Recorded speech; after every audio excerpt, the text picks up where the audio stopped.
Exam केवल 3 घंटे का होता है, लेकिन होगा कि नहीं होगा, होगा कि नहीं होगा करके यदि बच्चा साल भर ना पढ़े और लास्ट में अभी जैसे कि कोरोना के टाइम में स्पेशली हुआ, बोले नहीं ऑफलाइन एग्जाम होगा, तो उसकी क्या स्थिति होगी बताइए। यदि यदि पता हो होगा या नहीं होगा अलग बात है, लेकिन मुझे तैयारी करनी चाहिए करके वो तैयार करते रहता, इसलिए नहीं कि एग्जाम में पास होगा कि फेल होगा, नेक्स्ट ईयर तो इसकी जरूरत पड़ेगी ना, मैं जो इस साल पढ़ूंगा उसका नेक्स्ट ईयर तो जरूरत पड़ेगा ही। ये सोच भाव से ही रखता और आगे बढ़ते रहते, और कल एग्जाम होता तो निश्चिंत होता, हाँ कोई बात नहीं एग्जाम ले लीजिए, हाँ मैं तो पूरा, और बड़े सरलता और सहजता से वो क्या देख सकता था, एग्जाम दे देता। लेकिन जो तैयार नहीं किया उसकी स्थिति क्या होगी, उस पर छटपटाहट कैसे होगी। तो जो आप बता रहे थे गरुड़ पुराण में है 1000 बिच्छू के डंक काटने से जो पीड़ा है वो पीड़ा होती है कब, जब हम मोह ग्रसित रहते हैं, जैसे कि रवि ज्योति माता जी और आप दोनों बता रहे थे, हम जब हमारी आत्मा इस शरीर से बहुत आसक्त होती, कैसे, इसको छोटा उदाहरण देता हूँ। एक बच्चा, एक बहुत छोटा बच्चा, उसका उसका डॉल यदि उसको पसंद है तो, या उसका खिलौना टॉय उसके हाथ में है और आप उससे छीनिए तो कितना रोता है, वो बिल्कुल जमीन पे गुलन गुलन के रोने लगता है, नहीं नहीं नहीं दूंगा नहीं दूंगा। लेकिन वही जब बड़ा हो जाता है तो बोले इसको मैं ले जाऊं, हाँ ले जाइए। क्यों? क्योंकि उसमें बुद्धि आ गया, वो ज्ञान आ गया। पहले उसको क्या समझता था, ये मेरा है। वैसे ही जब ये आत्मा इस शरीर को मेरा भाव से समझ के रखते हैं, तब उसमें छोड़ता है तो बहुत दर्द होता है। लेकिन जो कृष्ण भावना भावित व्यक्ति होता है, भक्त होता है, उसका शरीर के प्रति कोई अटैचमेंट नहीं होता, तब ऐसे शरीर से जब आत्मा निकलती है तो कोई दर्द नहीं होता। तो ये जो बातें आप बता रहे थे आप दोनों, उसको मैंने एक छोटा सा उदाहरण आपके बीच में रखा। एक छोटा सा बात आप लोग के बीच में मैं रखना चाहता हूँ, बहुत इंपॉर्टेंट। मधु जानते हैं, शहद, शहद सब लोग जानते हैं, और कितना गुणवान है, कितना गुणकारी है, सबको पता है। और शहद किससे बनता है आप लोग को बहुत इंपॉर्टेंट। तो मधुमक्खी क्या करती है, वो फूलों के रस को लेके रानी मक्खी को देती है और वो छत्ते में डालते हैं और फिर वो मधु के रूप में कन्वर्ट होता है। ध्यान से सुनिएगा। तो जो मधु है वो फूल में है, तो क्या फूल से हम लोग डायरेक्ट जाके चूस के उसको फूल को ले सकते हैं, उस मधु को ले सकते हैं? नहीं, नहीं ले नहीं ले सकते। पाए। अब मैं ये बात क्यों बोला, भगवान में मधु है, अब ध्यान से सुनिएगा, जो पुष्प है वो भगवान है, उसमें कितना मधु है, भगवान में उतना ही मधु है, लेकिन उसको हम ले पाएंगे क्या, नहीं ले पाएंगे। तो कौन लेगा, जब भक्त का साथ करते हैं। जैसे रानी मक्खी, मधुमक्खी, वो क्या करती है, उसी फूल को चूस के उसका क्या बना देती है, मधु।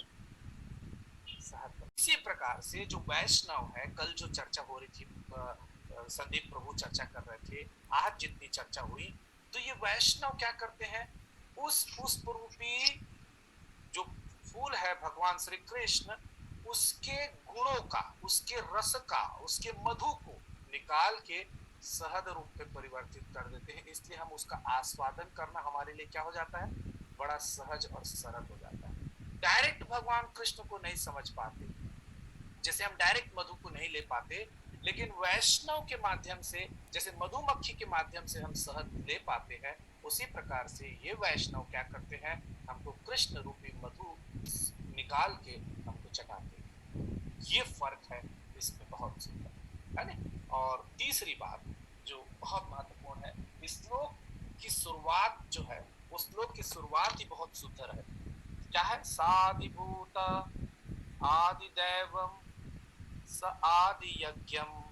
यहाँ पे बता रहे हैं स आदिभूत, समस्त भौतिक जगत को चलाने वाले, मतलब आदिभूत मतलब पंचभूत से बना हुआ शरीर, चर और अचर दोनों। फिर आदि देव, भगवान का विराट स्वरूप जिसमें सारे देवता स्थित है और जो इस शरीर को नियंत्रित कर रहे। और तीसरा आदि यज्ञ, भगवान विष्णु जो कृष्ण है, हमारे हृदय में और हमारे कर्मों को नियंत्रित कर रहे हैं, सारे यज्ञों के भोक्ता। क्योंकि 5वें अध्याय के 29वें श्लोक में बोलते हैं ना, भोक्ता राम यज्ञम सर्वलोक महेश्वरम सुहृदम सर्वभूतानां शांति मां। तो भगवान बताते हैं कि जो इस ज्ञान को जान जाता है कि भगवान श्री कृष्ण सारे जो कि माता सीमा माता जी भी बोल रही थी, समस्त यज्ञों के भोक्ता है। यदि हम इस बात को जान जाते हैं तो इस भौतिक जगत में भी बहुत शांति को प्राप्त करता है। शांति प्राप्ति का सूत्र है 5वां अध्याय का 29वां श्लोक। तो यहाँ पे आदिदेव, आदिभूत और आदि यज्ञ जो इन बातों को समझ जाता है इस, और जब ऐसा समझ जाता है और वो जान जाता है, तो मृत्यु के समय भी वो क्या करता है, वो क्या बता रहा है भगवान, वो मृत्यु के समय भी मुझ भगवान को जान और समझ पाता है। तो कैसे समझ पाता है? जैसे बच्चा साल भर पढ़ाई करता है तो एग्जाम के क्वेश्चन पेपर में कोई भी क्वेश्चन आए उसको हल करने में वो समर्थ होता है। इसी प्रकार से इस भौतिक जगत में हम जीते हुए यदि हम भगवान का चिंतन मनन ध्यान करते रहते हैं तो मृत्यु के समय उसका आना स्वाभाविक है। लेकिन यदि हम साल भर पढ़ाई नहीं किए हैं तो एग्जाम में सरल सा भी क्वेश्चन पूछेगा तो हम उसका उत्तर कैसे लिख पाएंगे, हमारा ध्यान नहीं लगेगा। उसी प्रकार से यदि हम नित्य चिंतन भगवान के रस रूप गुण लीला का चिंतन मनन करते रहते हैं तो मृत्यु के समय न चाहते हुए भी, जैसे आप लोगों को ने ध्यान दिया होगा कि हम लोगों को अब हरे कृष्णा बोलने की आदत हो गई, तो आप किसी से भी मिलते हैं, वो कोई भी हो, तुरंत उससे क्या बोलते हैं, हरे कृष्णा। या आप देखेंगे कभी टकरा जाते तो आप क्या बोलते हैं, हरे कृष्णा। कुछ हुआ नहीं और आपके मुंह से क्या निकलता, हरे कृष्णा। विनोद पासवान प्रभु जी उस दिन हम साथ में सेवा में थे और विनोद पासवान प्रभु से मैंने पूछा कि वो सलाद कहाँ है, वो खींच के रखे। विनोद पासवान प्रभु जी उस दिन हम साथ में सेवा में थे और विनोद पासवान प्रभु से मैंने पूछा कि वो सलाद कहाँ है, वो खींच के रखे, वो कहाँ है, बोले अंदर है। मैं बोला अंदर है तो बाहर कैसे आएगा प्रभु, तो तुरंत वो बोले हरे कृष्णा, मतलब जा रहा हूँ प्रभु, लेके आ रहा हूँ। और फिर वो 3-4 बार बोले हरे कृष्णा अभी लाता हूँ। आप समझ रहे हैं? तो कुछ अंदर भाव भी आ रहा है लेकिन हम उसको क्या करते हैं, हरे कृष्णा बोल के उसको बहुत सुंदर अपने परिवर्तित कर देते। तो जब हमारा भाव हमारा चित्त दिन भर उस स्मरण में लगा रहता है तो अंत साल में भी, और नहीं तो सच बताऊं, चूंकि समय हो गया नहीं तो मैं एक छोटी सी कहानी पहले भी चर्चा की है, उसको एकदम शॉर्ट में बता रहा हूँ, एकदम शॉर्ट करके मैं बताता हूँ। 2 कहानी है, एक कहानी मैं पहले बताता हूँ।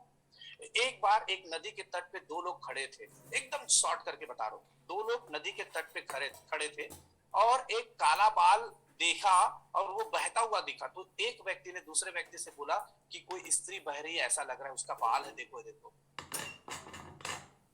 तो बोले क्या करना चाहिए, बोले ये डूब रहा है भाई, इसको बचाना चाहिए, ये धर्म है, ये शास्त्र बताते हैं कि दूसरों के उसमें मदद करनी चाहिए।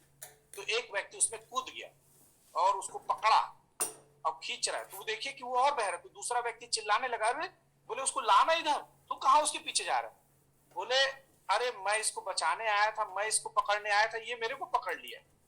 तो दूसरा आदमी बोला अरे भाई तू पकड़ लिया, तू इसको बचाने जा रहा था, तो तू छोड़ दे उसको, नहीं बच रहा है तो, बह रहा है तो तू छोड़ दे।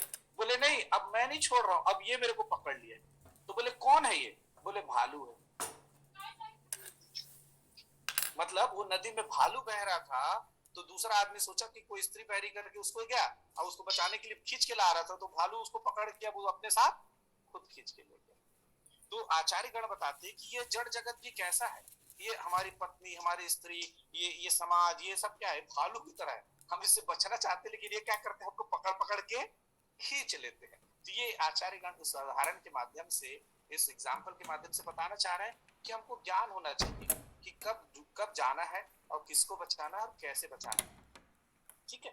और दूसरी कहानी छोटी सी, उसमें ये है कि जो भगवान बताते हैं कि किस प्रकार हम अपने जीवन को सफल कर सकते हैं।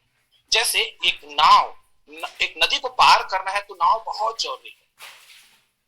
एक नदी को पार करना है तो नाव बहुत जरूरी है। तो हमारे इस भवसागर को पार करने के लिए ये शरीर हमारे को बहुत जरूरी है। तो लेकिन इस शरीर का कितना ध्यान रखना। लेकिन एक आदमी नाव को बहुत सुंदर सजा दिया, बहुत सुंदर, लेकिन उसको नाव उस भवसागर से नदी को उस तरफ नहीं ले गया तो उसका कोई फायदा हुआ क्या? कोई फायदा नहीं।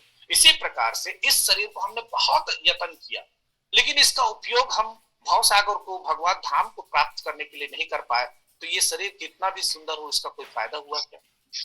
वो आत्मा का अधोगति हो गया और उसको दूसरा जन्म फिर से लेना पड़ गया।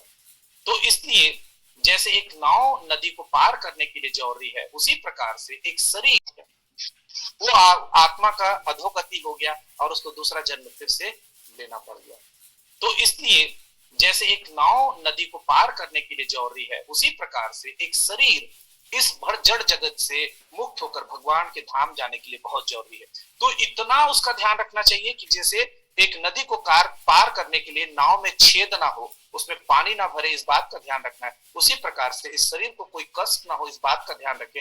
लेकिन इसका उपयोग क्या करना है, इस जड़ जगत से भगवान के धाम को जाने के लिए, मुक्त होने के लिए हमको करने का काम करना चाहिए, है ना। हरे कृष्णा, हरे